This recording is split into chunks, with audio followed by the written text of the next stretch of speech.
खेजड़ी अनशन तो खत्म हो गया, पर इस आंदोलन की लौ अभी तक जल रही है और इस लौ को एक नई कई पर्यावरण प्रेमी शामिल हो रहे हैं।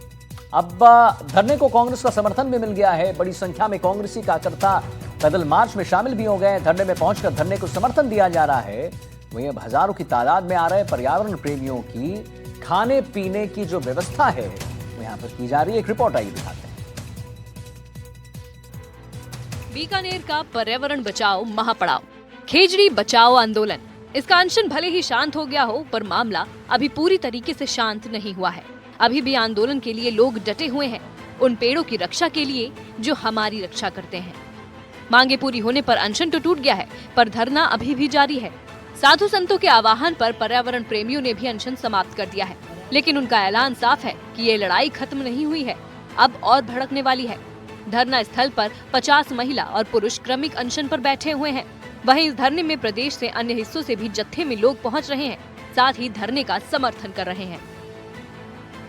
50 महिला और पुरुष मिलकर बैठे हैं इस क्रमिक अनशन पर और ये लगातार जारी रहेगा, क्योंकि इनका मांग है जब तक ट्री एक्ट विधानसभा में पूर्णतः लागू नहीं होता तब तक ये धरना जारी रहेगा। भूख हड़ताल पे बैठे हैं, क्या कहें? आज नहीं, मैं 8 दिन से बैठी हूँ।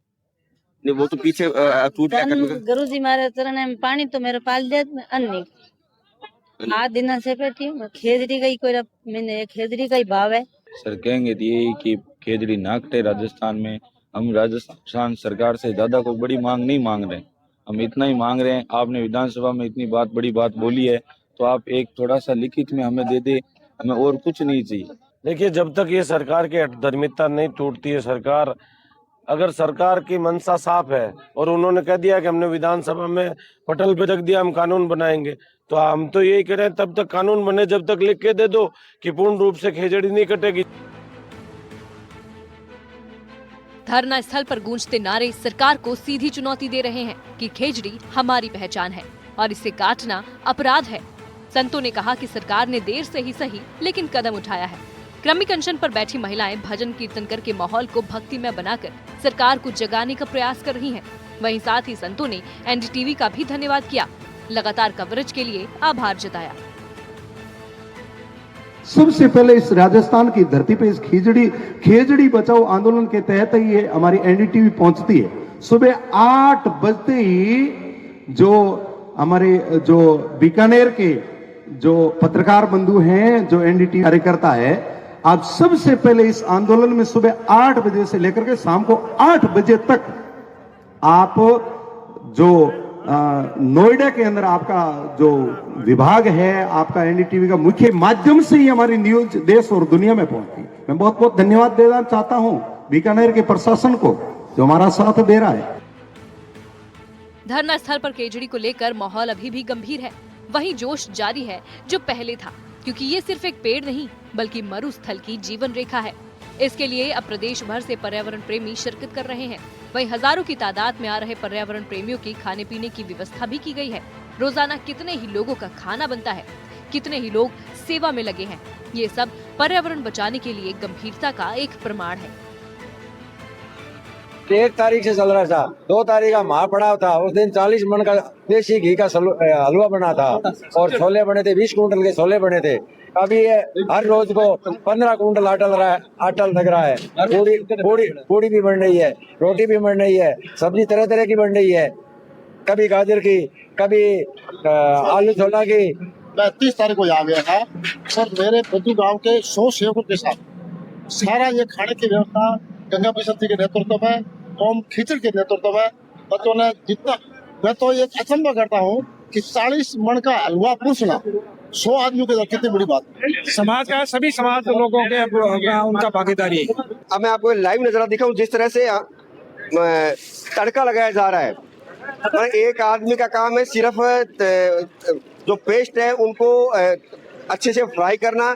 ऐसा नहीं है कि इतना बड़ा खाना बन रहा है तो कहीं न कहीं कोई खराबी हो। पूरी तरह से वही शुद्धता, स्वास्थ्य का पूरा ध्यान रखा जा रहा है। किसी भी आदमी के स्वास्थ्य के साथ कोई खिलाव नहीं है। बीकानेर से उठी ये आग अब पूरे राजस्थान में फैल रही है। सवाल यही है कि क्या सरकार पूरे प्रदेश में खेजड़ी बचाने का कानून बनाएगी या फिर ये आंदोलन आग का तूफान बनकर पूरे राज्य को हिला देगा। ये तो अब वक्त ही बताएगा। बीकानेर से त्रिभुवन रंगा की खास रिपोर्ट।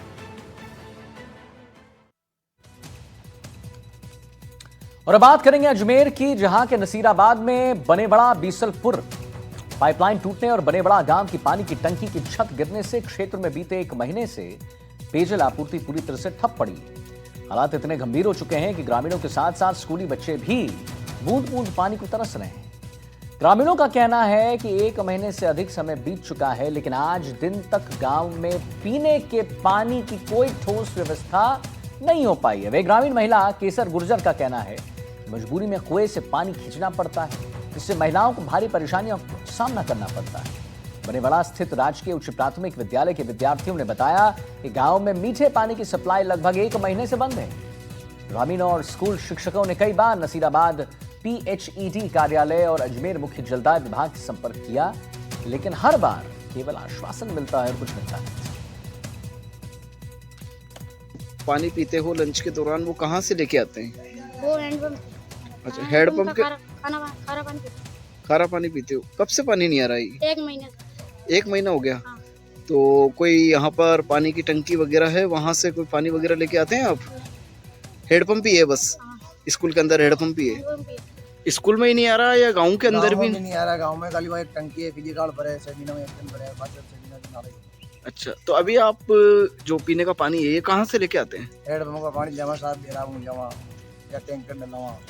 तो हेडपंप का जो पानी है वो क्या मीठा पानी आता है? तो खारो यार, बाकी कटे नहीं मीठा है तो जमा बारह। और जो स्कूली बच्चे हैं तो ये कहाँ पर पानी पीते हैं जब स्कूल के अंदर पानी नहीं आता? यही हेडपंप को फीवर कर टैंकर डलवा बस।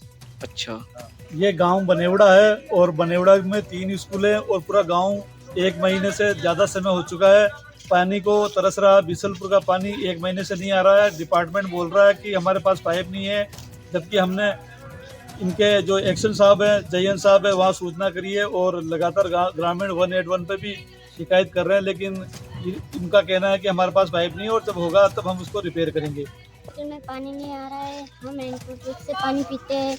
हैंडपंप में भी खाली पाना है। हमारे स्कूल में 1 महीने से पानी नहीं आ रहा है। अच्छा, कहाँ से पानी पीते हैं आप? हैंडपंप से। स्कूल में खारा पानी पी रहे हैं हम हैंडपंप का। सरकार से हमारी यही निवेदन है कि जल्द से जल्द मीठा पानी भेजे और हम सरकारी स्कूल पढ़ते हैं ग्राम बनेवड़ा।